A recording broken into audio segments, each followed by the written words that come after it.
అందరికీ నమస్కారం అండి. ఈ రోజు పెద్ద ఎత్తున నాకు కొన్ని కాల్స్ వచ్చాయి. కారణం ఏంటి అంటే పవన్ కళ్యాణ్ గారు కనిపించట్లేదు, వరద స్థాయి ఇంత ఇదిగా ఉండి ప్రజలు ఇబ్బందులు పడుతుంటే పవన్ కళ్యాణ్ గారు ఎక్కడికి వెళ్లారు కనిపించట్లేదు అని చెప్పేసి పెద్ద ఎత్తున ఈవెన్ మీడియా ఛానల్స్ కూడా దీని గురించి డిబేట్ పెట్టి నన్ను డిబేట్కి రమ్మని కాల్స్ చేశారు. బట్ నేను జర్నీలో ఉండడం మూలంగా డిబేట్లకు అటెండ్ అవ్వలేకపోయాను, అక్కడ చెప్పలేకపోయాను. కాబట్టి ఈ సమస్య సామాన్యుల నుంచి కూడా నాకు ఫోన్లు వచ్చాయి కాబట్టి అందరికీ తెలియాలని మాత్రమే ఈ వీడియో చేస్తున్నాను. ప్రభుత్వానికి పెద్ద మనకి పార్టీ పరంగా పవన్ కళ్యాణ్ గారు మన పార్టీకి అధ్యక్షుల వారు అలాగే డిప్యూటీ సీఎం గారు అయి ఉండొచ్చు, కానీ ప్రభుత్వానికి పెద్దగా వ్యవహరించే వ్యక్తి గౌరవనీయులైనటువంటి చంద్రబాబు నాయుడు గారు. ఆయన బాధితుల్ని, బాధల్లో ఉన్న వాళ్ళకి భరోసా ఇవ్వడం అవసరం కాబట్టి ఆయన తిరుగుతూ సమీక్ష చేస్తూ జరుగుతున్న స్థానిక పరిస్థితులను తెలుసుకుంటూ సంబంధిత అధికారులకు ఆయన అక్కడి నుంచి ఇన్స్ట్రక్షన్స్ ఇస్తూ ఉన్నారు. అది జరుగుతూ ఉంది. నిన్న పవన్ కళ్యాణ్ గారు పుట్టినరోజు.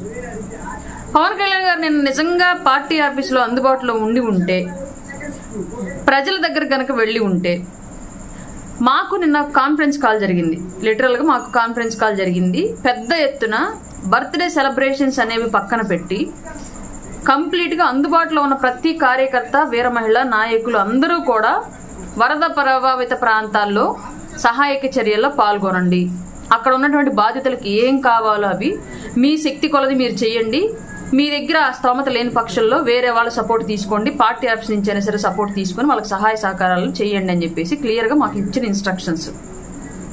నిన్న ఆయన అందుబాటులో లేకపోవడానికి కారణం, ఆయన కనుక నిన్న మంగళగిరి ఆఫీసులోనో ఆంధ్రప్రదేశ్ లో కనుక ఉంటే ఎవరు ఎన్ని చెప్పినా సరే అందరూ ఆయన బర్త్డే విషెస్ కోసం బొకేలో గిఫ్ట్ లో పట్టుకుని పార్టీ ఆఫీస్ చుట్టూ తిరిగేవాళ్ళు, ఈ సహాయక చర్యల్లో కూడా పాల్గొనేవాళ్ళు కాదు. ఇది వాస్తవంగా మనం ఒప్పుకోవాల్సిన అంశం.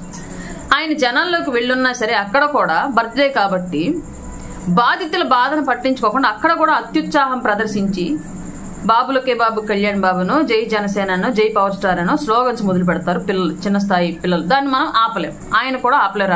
ఆ విషయం క్లియర్ గా అందరికీ తెలుసు. అభిమానం అనేది స్వచ్ఛందంగా పుట్టుకొచ్చినటువంటి అభిమానం కాబట్టి పవన్ కళ్యాణ్ గారు అంటూ ఉన్న అభిమానం అది, దాన్ని ఎవరో ఆపలేరు. ఎవరికి వాళ్ళు రియలైజ్ అయ్యి ఎక్కడ దాన్ని వ్యక్తపరచాలి, ఎక్కడ దాన్ని గోప్యంగా ఉంచుకోవాలని తెలిసిన వాళ్ళు తప్ప మిగతా వాళ్ళు ఎవరు కూడా దాన్ని ఆపలేరు. అట్లాంటి పరిస్థితి అనేది నిన్న క్రియేట్ అవ్వకూడదు.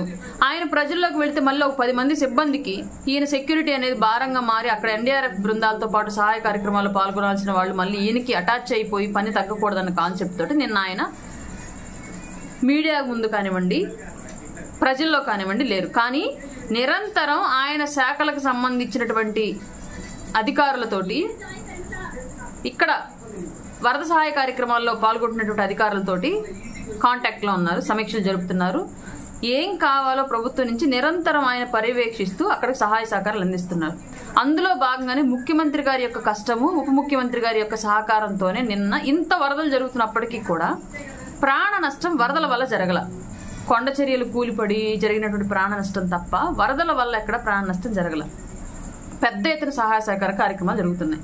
నిన్న సడన్ గా జగన్మోహన్ రెడ్డి గారు వచ్చి ప్రజల్ని రెచ్చగొట్టే ప్రెస్ మీట్ పెట్టి వెళ్ళాడు తప్ప ఒక్క పసిబిడ్డకి 1/2 లీటర్ పాల ప్యాకెట్ ఇచ్చేళ్ళాడా, ఒక్క వృద్ధుడికి ఒక మంచుల డబ్బా ఇచ్చేళ్ళాడా, ఒక గర్భిణికి ఒక అన్నం పొట్లం ఇచ్చేళ్ళాడా? బుడమేరుకి గేట్లు ఎత్తారు. బుడమేరుకి గేట్లు ఎక్కడి నుంచి వచ్చాయి తెలియదు. మేబీ జగన్మోహన్ రెడ్డి గారు గవర్నమెంట్ లో కోట్ల రూపాయలు వెచ్చించి దాని మీద ఒక ప్రాజెక్ట్ వచ్చి దాని గేట్లు ఏమైనా పెట్టారామో, ఆ గేట్లు ఏమైనా ఎత్తారామో మనకు తెలియదు. మాకు తెలిసినంత వరకు లేవు. ఇన్ని జరుగుతూ ఇంత పవన్ కళ్యాణ్ గారు ఇంత స్థాయిలో సహాయ సహకారాలు అందిస్తూ ఆయన నిరంతరము ప్రజల కోసం ఆలోచిస్తూ ఉన్నా సరే ఇంకా ఆయన శంకించడం ఏంటి నాకు అర్థం కాలేదు. ఈ రోజు పవన్ కళ్యాణ్ గారు ఈ రోజు వచ్చారు. ఆల్రెడీ డిజాస్టర్ మేనేజ్మెంట్ కార్యాలయం ఏదైతే ఉందో అక్కడి నుంచి ఆ డిజాస్టర్ మేనేజ్మెంట్ నిధికి సంబంధించి గతంలో జగన్మోహన్ రెడ్డి ఆ నిధులను కూడా వేరే వేరే కారణాలకు వాడేసుకుని అక్కడ ఏమీ లేకుండా ఖాళీగా పెట్టాడు. కాబట్టి ఈ రోజు పవన్ కళ్యాణ్ గారు డిజాస్టర్ మేనేజ్మెంట్ సహాయ నిధికి ₹1 కోటి ఆయన సొంత సంపాదనని ₹1 కోటి ప్రకటించారు. ఇది ప్రచారం చేయరు. పవన్ కళ్యాణ్ గారు కనిపించలేదు. దీని గురించి పెద్ద ఎత్తున డిబేట్లు. అంటే మంచి చేసే వ్యక్తిని మంచిగా చూపించడం కన్నా కూడా మంచి చేసే వ్యక్తి మీద బురద జల్లేదాన్ని ఎక్కువ ప్రచారం చేయడం నేర్చుకున్నారు జనాలు, ఎవరైనా సరే. దీనిలో వైసీపీ శ్రేణులు పెద్ద ఎత్తున పాల్గొని అది ప్రచారం చేస్తూ ఉంటే రకరకాల వ్యవస్థల్లో ఉన్నటువంటి వైసీపీ శ్రేణులు దాన్ని సామాన్యులుగా మనం నమ్మి సందేహించడం మొదలుపెట్టాం.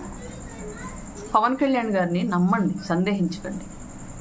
ఆయన నిన్న బర్త్డే సందర్భంగా ఆయన అందుబాటులో ఉంటే సహాయ చర్యల్లో పాల్గొనకుండా వచ్చి ఇక్కడ పార్టీ ఆఫీస్ చుట్టూ తిరుగుతూ ఉంటారని చెప్పేసి ఆయన నిన్న అందుబాటులో లేరు. ఈ రోజు అందుబాటులోకి వచ్చారు. వస్తూ కూడా జగన్మోహన్ రెడ్డి లాగా వచ్చి ప్రెస్ మీట్ ముందు ఏది పడితే అది మాట్లాడి రెచ్చగొట్టేసి వెళ్ళిపోయినట్లుగా చేయలే. ఆయన రావడమే పరిస్థితిని తెలుసుకొని ప్రభుత్వం యొక్క ఇబ్బందిని, ప్రజల యొక్క ఇబ్బందిని కూడా అర్థం చేసుకుని ₹1 కోటి మళ్లీ ఆయన సొంత సంపాదన ఆంధ్రప్రదేశ్ రాష్ట్ర విపత్తుల నిర్వహణ సంస్థకి ₹1 కోటి స్వచ్ఛంద విరాళం ప్రకటించారు ఆయన. అలాగే కార్యకర్తల నుంచి కూడా స్వచ్ఛందంగా విరాళాలు ఇచ్చేవాళ్ళు ఉంటే ఇవ్వండి, ప్రజలను మనం ఆదుకోవాల్సిన టైం ఇదని చెప్పేసి పిలుపునిచ్చారు. రేపటి నుంచి నిరంతరం జనాల్లో కూడా వెళ్లే అవకాశం ఉంది. దానికి సంబంధించి ఈ రోజు ప్లానింగ్ జరుగుతోంది. అంతే తప్ప ఎవరిష్టం వచ్చినట్టు వాళ్ళు పవన్ కళ్యాణ్ గారిని శంకించి మాట్లాడడం మానేయండి.